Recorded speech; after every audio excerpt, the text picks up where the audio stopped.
அரையாண்டு தேர்வு விடுமுறை முடிந்து சென்னை திரும்பும் மக்களால் விக்கிரவாண்டி சுங்கச்சாவடியில் போக்குவரத்து நெரிசல் ஏற்பட்டுள்ளது. இதுகுறித்த கூடுதல் தகவலுடன் செய்தியாளர் சிவச்சந்திரன் இணைகிறார். சிவச்சந்திரன், விவரங்களை பகிர்ந்துக்கங்க. தமிழ்நாட்டில் அரையாண்டு பொதுத் தேர்வு முடிந்து கடந்த மாதம் 24ஆம் தேதி முதல் 12 நாள் அரசு விடுமுறை விடுத்திருந்தது.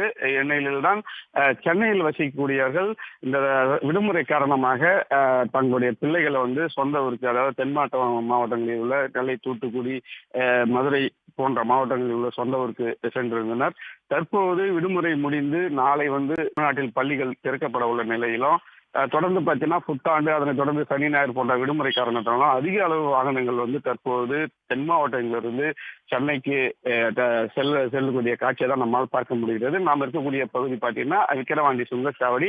இந்த விக்கிரவாண்டி சுங்கச்சாவடியில் பார்த்தீங்கன்னா வாகனங்கள், குறிப்பாக பார்த்தீங்கன்னா கார்கள் அதிக அளவு தென் மாவட்டங்களிலிருந்து சென்னை நோக்கி படையெடுக்கும் காட்சியை நம்மால் பார்க்க முடிகிறது. இதன் காரணமாக அந்த பகுதியில் போக்குவரத்து நெரிசல் ஏற்பட்டுள்ளது.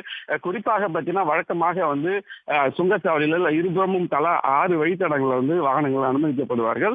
தற்போது அதிக அளவு வாகனங்கள் சென்னை நோக்கி கொண்டிருப்பதனால கூடுதலாக 2 கவுண்டர்கள், அதாவது 8 வழித்தடத்தில் இந்த வாகனங்கள் அனுமதிக்கப்பட்டு தற்போது வாகனங்கள் சென்னை நோக்கி படையெடுக்க தொடங்கிவிட்டன.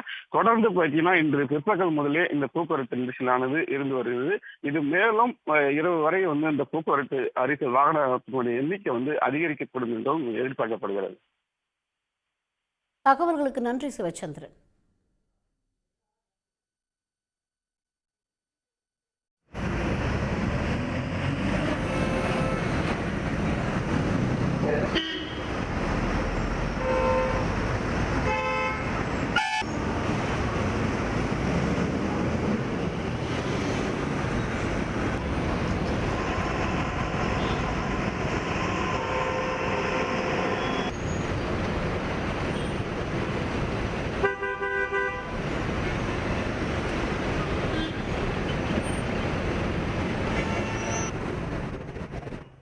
உடனுக்குடன் செய்திகளை தெரிந்து கொள்ள சன் நியூஸ் பெல் ஐகானை கிளிக் பண்ணுங்க.